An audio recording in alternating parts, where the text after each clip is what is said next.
Hello fellow gamers and welcome back to my channel. Today's video is Magdon's guide to soloing Brightwood Isle. I recommend starting this at level 35, and of course, as always, your gear is a determining factor on your success when you first arrive. So be sure to put down that camp before you begin.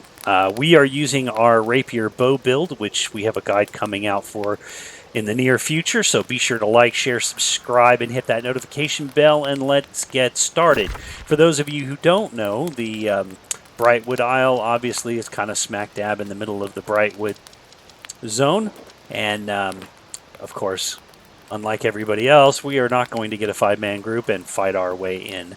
We are going to take Magdon's solo guide, so let's get started.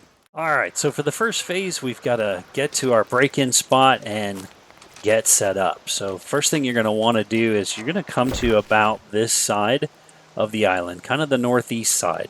And you'll be facing, as you can see, you're kind of facing there. And what we're going to try to do is we're going to try to aim for about where my cursor is pointed. There's a small ledge there underneath the water. So we're going to aim for that spot, and hopefully it's not too dark for you to see. So let's see here. And hopefully we do this without dying. Like I said, you can see there's kind of some grass up above there. You just kind of aim for the edge of that grass. You're going to kind of walk up this edge here and just jump up. And we are officially out of the water. And this gets us started. So now, for our break-in spot, you'll see we've pretty much came on shore here. By the way, there's lots of iron ore and other things here to keep you busy as well. And we're going to continue up here. This is a graveyard, so we're going to go past the graveyard, come up on the corner here until we come around to this house. Like I said, lots of ore. This is where we're going to break in. And unfortunately, and like I said, I started this at level 35, so you should be able to do so as well.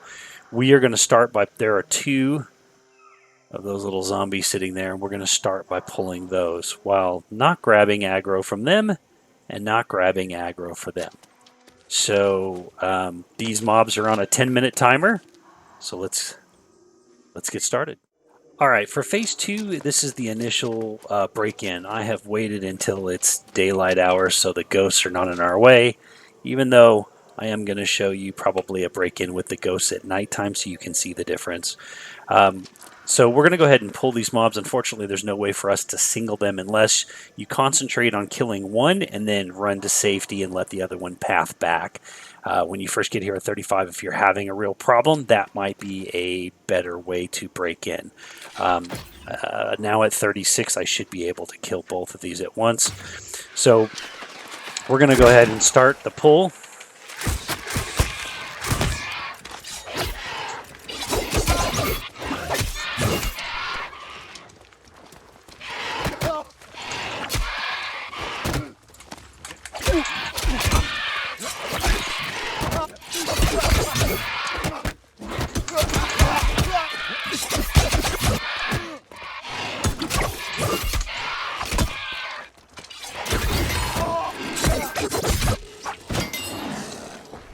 All right, start our timer.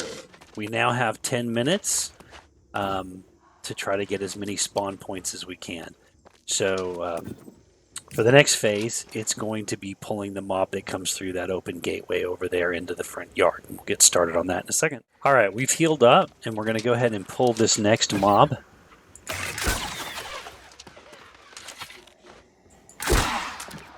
Nah.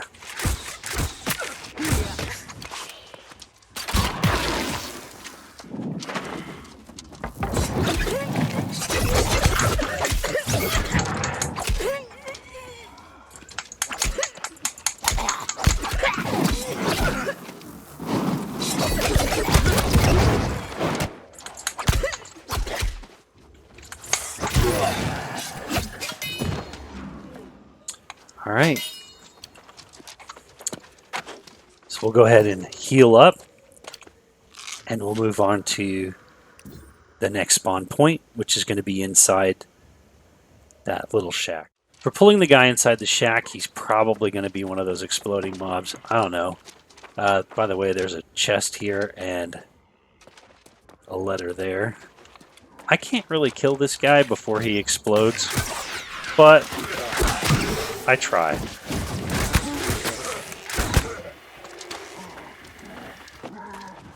Let my dots do a little bit of damage, but it's all right. Besides this page, you'll find another chest in here, which I've already looted. At nighttime, there are a series of ghosts here, which you are definitely going to want to avoid. There's a letter there and obviously some things you can harvest. All right, so our next pull, we've got plenty of time on a timer, so we're going to pull the guy that's on the... It's kind of taking a little siesta there. Let's see if we can kill him before he dies. Now, he's going to pull a guy on the inside, and we want him to explode on that guy just to give us a little bit of a head start. So I kind of run back here. He didn't do much damage to him, but...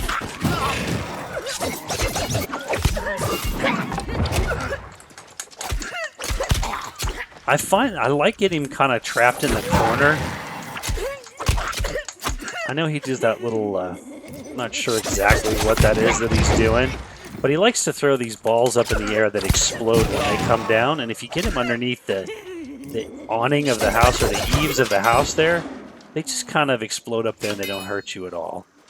And that takes our next spawn point, and we can heal up and we'll move on to the next. If it's during the daylight, we're going to pull this guy next. There's a... Let's see if we can kill him before he explodes.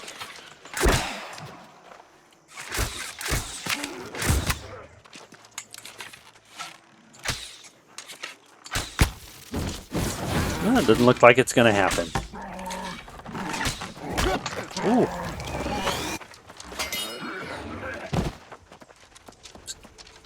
These guys have a very small aggro range, thankfully for us. Alright, so now that we've cleared the porch, there is a mob in there. Unfortunately, there's a ghost upstairs. So using anything with an area effect is probably going to pull both of those.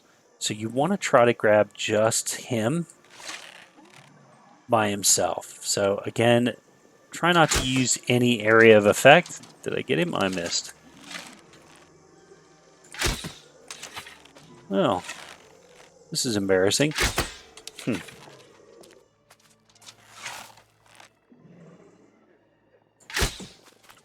Oh my God. I'm going to have to edit that out.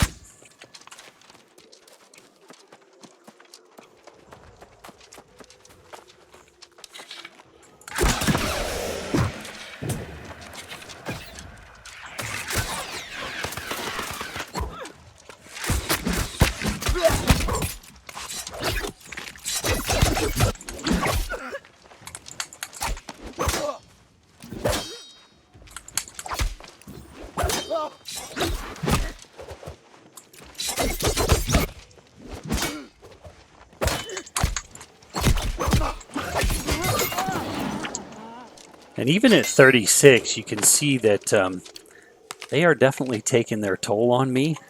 So, but it's good experience and it's good weapon skill ups. All right. So if you're watching your timer and you've still got some time left, like I said, when you first get here, there is a pathing dog outside there. So you're going to want to be careful when you're pulling these mobs to make sure that you're pulling single, and you don't want to cut off your escape route either.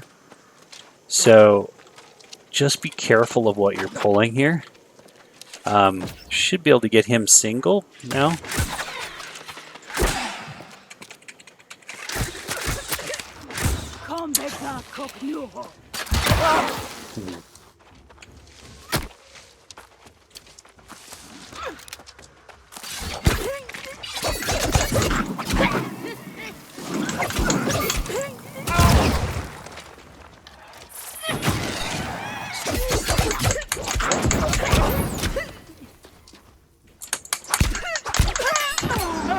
And of course, your experience is going to be a little bit different based on your character, right? as far as how you go. But once you get out to here, you can start single pulling mobs. Just be careful. Obviously, and at nighttime, it's going to be way different. I should probably put a pull at nighttime so you guys can see this. But from here, you can start pulling individual. And of course, if you get into trouble, you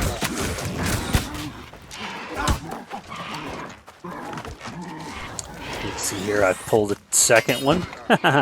That's helpful.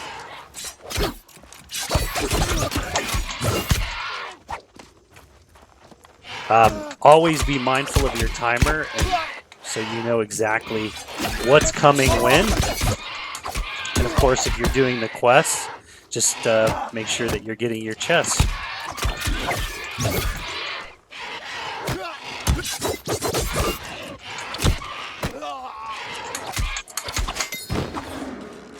There you go.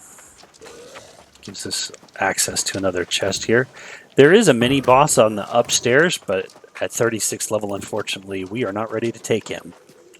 And at this point, our timer is getting ready to run out, and those guys are going to spawn again. So I'm going to set back up to the top, and this is how we rinse and repeat. And of course, as you level, you will make it farther in here, be able to kill more mobs, and that is how we solo Brightwood Isle. Thanks, everybody. All right, before I forget, at nighttime, things change. Purple ghosts, bad. White ghosts, by themselves, good. So avoid aggro with them as much as possible. The same rules apply here. You'll break through these first mobs, pull the yard, and work your way around to the single ghost. That single ghost paths into the yard. So have fun, everybody, soloing Brightwood's Isle, and I look forward to your comments. See you next time.